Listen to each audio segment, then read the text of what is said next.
In the desert, nature has created a very different, but no less beautiful living system. And while this arid landscape may seem lifeless, it is very much alive.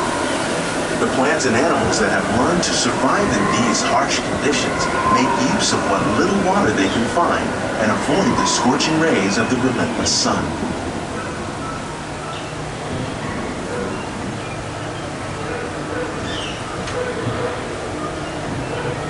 The American prairie once appeared as desolate as the desert, but over time, rainwater and nutrients gradually penetrated the hard surface of this land. Even the hooves of the mighty buffalo helped create the rich soil that would one day become home to the American farm.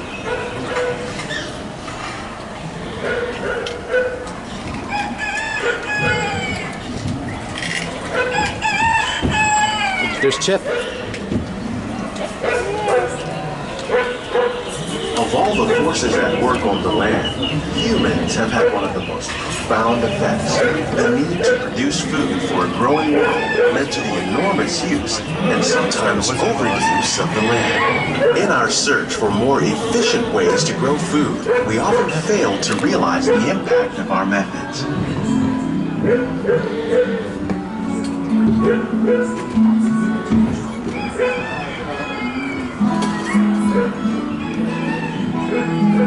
Today, we're learning to live with the land, discovering better ways to grow food that will assure both human and environmental well-being.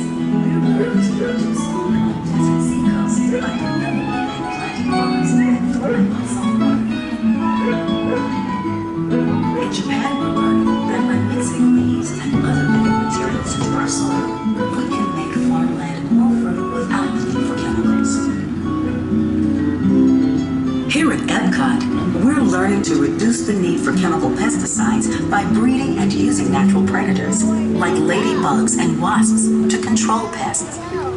In the farmlands across America, we're learning that by plowing under vegetation containing natural fertilizers, we can enrich the soil without the use of chemicals. In arid regions, we're learning to produce food on desert seacoasts by developing and planting crops that thrive on salt water. In Japan, we're learning that by mixing leaves and other living materials into our soil, we can make... How will we meet tomorrow's growing needs for food production, yet still respect the needs of the land? Some of the answers are being discovered just ahead. To help us maintain these carefully controlled ecosystems, and for your safety, please remain seated in your boat at all times.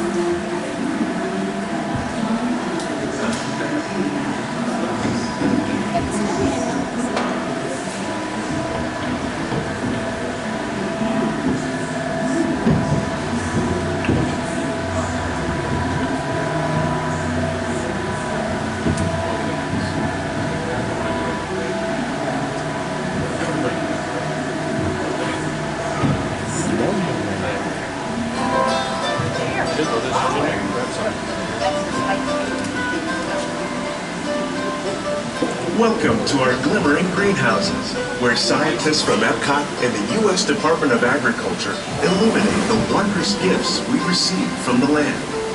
Join us as we ring in the most bountiful time of the year.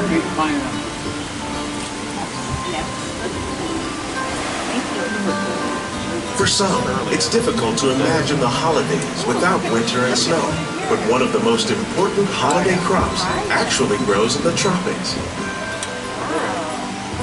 For centuries, farmers in Central America have cultivated cacao to make chocolate. In fact, cacao is chocolate's main ingredient. Today, people around the world are able to enjoy a variety of sweets and keep warm with a cup of hot cocoa, thanks to this tropical plant.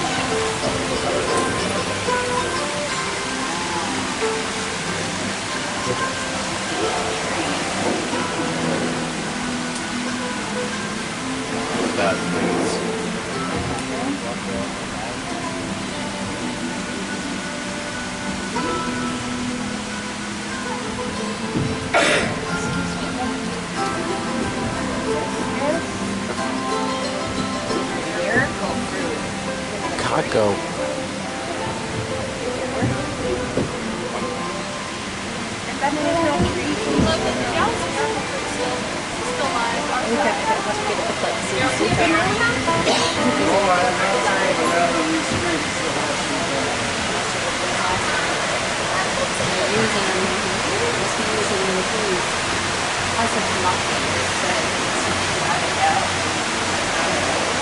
When you think of holidays, you might not think of fish, but seafood is an essential part of many festive meals.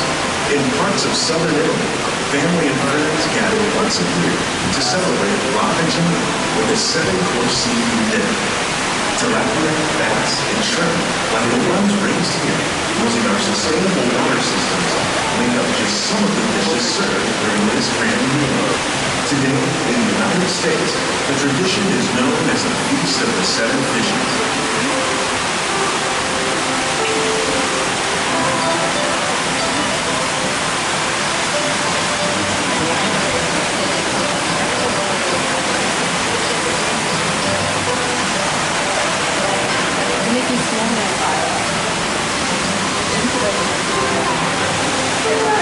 Things in them. That's cute.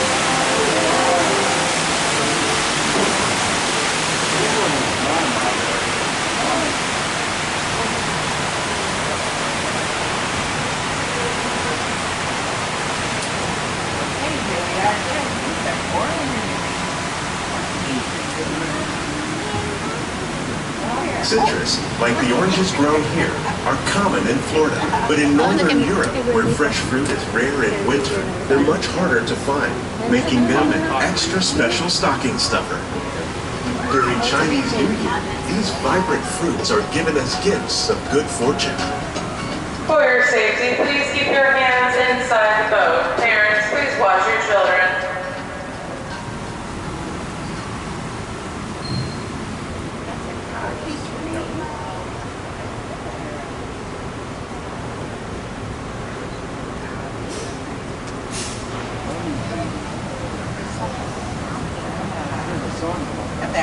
say it's better to give than to receive. And in this greenhouse, we're celebrating the holidays by giving back to the land using innovative farming techniques. By recycling water, we can give plants rich nutrients. By giving plants legumes, we're able to control pests and reduce the need for pesticides.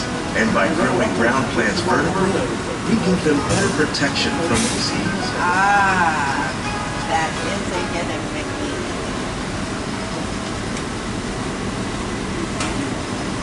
Right here, the light green is a hidden Mickey.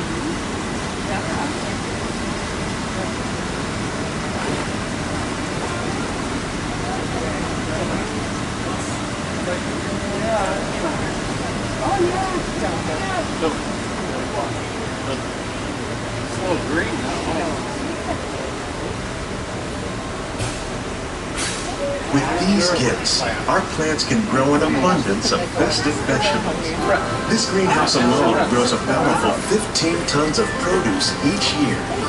When we give more, we receive more, making the most of the land's green gifts. Oh yeah. Tomatoes on this side.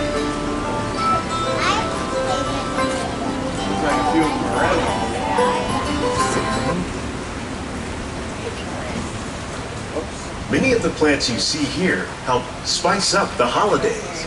The bark of cinnamon trees, like the one growing beside you, is used to make cinnamon sticks. Do you like eggnog? You can thank nutmeg for its signature taste. Other spices, like ginger and vanilla, add flavor to a variety of holiday cookies, cakes, and other delights. By cultivating these festive plants with care and good cheer, Epcot scientists are able to celebrate the holidays with the land's many gifts.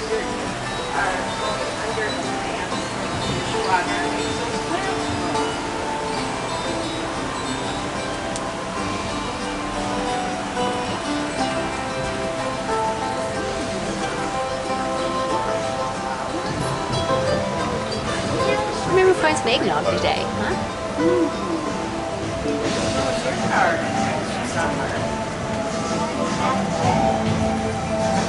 These greenhouses represent just a fraction of the work being done worldwide to produce bountiful harvests for our growing population. Scientists, farmers, and even backyard gardeners are doing their part to improve the quantity and quality of foods that we all rely upon. Together, we can continue to find more ways to increase food production and protect our precious natural environment. Only then will we truly be living with the land.